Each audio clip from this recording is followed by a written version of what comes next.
આકાશવાણી અમદાવાદ વડોદરા. હવે આપ સાંભળશો નવસારી જિલ્લાનો સમાચાર પત્ર, જેના લેખક છે અશોક પટેલ. નવસારી જિલ્લામાં એકંદર ગામઠી ખેડૂતોની ભાષામાં કહીએ તો પચતો વરસાદ પડ્યો છે. જોકે ગયા ગુરુવારે એટલે કે 21મી ઓગસ્ટે જિલ્લામાં દેમાર વરસાદ પડ્યો હતો. ખાસ કરીને ગણદેવીમાં 6 કલાકમાં 8 ઇંચ કરતાં વધુ વરસાદ પડ્યો હતો. એ ભારે વરસાદ સિવાય આ સિઝનમાં ચોમાસાનું રૌદ્રરૂપ જોવા મળ્યું નથી.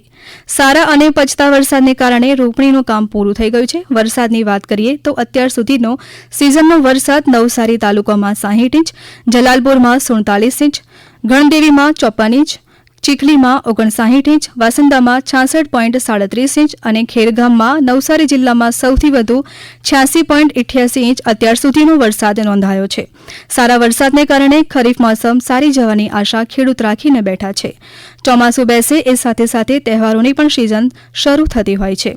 એમ પણ ઓગસ્ટ તહેવારોનો મહિનો છે. શ્રાવણ મહિનો હોવાને કારણે આ મહિને સોમવારે બિલીમોરાના સોમનાથ, અમલસાડના અંધકેશ્વર, ગળતના કામેશ્વર તેમજ કછોલીના ગંગેશ્વર મહાદેવના મંદિરે હજારોની સંખ્યામાં શ્રદ્ધાળુઓ ઉમટ્યા હતા.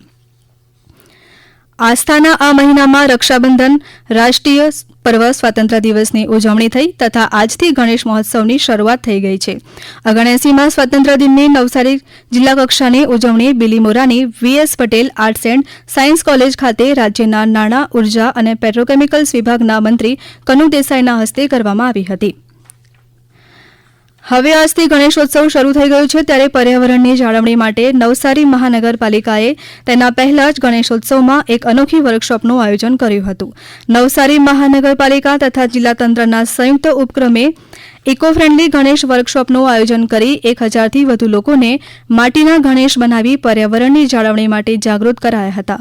એ ઉપરાંત ગયા વર્ષની જેમ આ વર્ષે પણ મનપા ગણેશોત્સવ દરમિયાન ઉપયોગમાં લેવાતા ફૂલ તથા પૂજાપાને એકત્ર કરી તેમાંથી ખાતર બનાવીને લોકોને તેનું વિતરણ કરીને નદીના પાણીનું સ્વાસ્થ્ય પણ જાળવવામાં આવશે.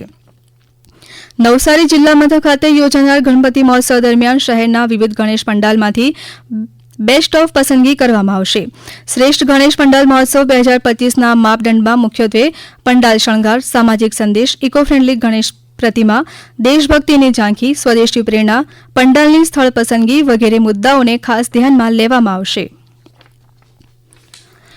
નવસારી જિલ્લા માટે ઓગસ્ટ મહિનો સુવિધા વધારનારો છે. અમદાવાદ અને મુંબઈ વચ્ચે દોડતી વંદે ભારત ટ્રેનનું સ્ટોપેજ આપવામાં આવ્યું છે. 23મી ઓગસ્ટે નવસારીના સાંસદ અને કેન્દ્રીય મંત્રી CR પાટીલના હસ્તે લીલી ઝંડી દેખાડીને વંદે ભારત ટ્રેનના સ્ટોપેજનો પ્રારંભ કરાયો છે. આ સ્ટોપેજને કારણે અમદાવાદ તથા મુંબઈ જવા માટેનો સમય ઓછો થઈ જશે અને એ કારણે ઉદ્યોગકારો ઓછા સમયમાં તેમનું મુંબઈ કે અમદાવાદ ખાતે કામ પૂરું કરી ઝડપથી પાછા નવસારી ફરી શકશે. ભારત સરકાર દ્વારા દેશના આદિવાસી સમુદાયના સર્વાંગી વિકાસ માટે ખાસ આદિ કર્મયોગી અભિયાન શરૂ કરવામાં આવ્યું છે. આ અભિયાન અંતર્ગત નવસારી જિલ્લાના 6 તાલુકાઓના કુલ 238 ગામોમાં આ અભિયાન અંતર્ગત એક દિવસીય વર્કશોપમાં ગામના નાગરિકો ગામના વિકાસ માટેની યોજનાઓ જાતે નક્કી કરશે. મુખ્ય જરૂરિયાતો તરીકે પાકા આવાસ, રોડ કનેક્ટિવિટી, પાઇપલાઇન દ્વારા પાણી પુરવઠો, ડિજિટલ સમાવેશ, આરોગ્ય સેવાઓ, પોષણ અને શિક્ષણ જેવા મુદ્દાઓને પ્રાધાન્ય અપાશે.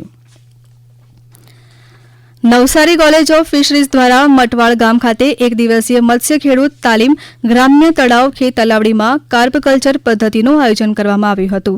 નવી દિલ્હીની ભારતીય કૃષિ અનુસંધાન પરિષદ દ્વારા ગાજર ઘાસ જાગરૂકતા સપ્તાહ તરીકે દેશભરમાં ઉજવણી કરાઈ. આપ સાંભળી રહ્યા હતા નવસારી જિલ્લાનો સમાચાર પત્ર, જેના લેખક હતા અશોક પટેલ. પ્રસારણ આકાશવાણીના અમદાવાદ વડોદરા કેન્દ્ર પરથી કરવામાં આવ્યું.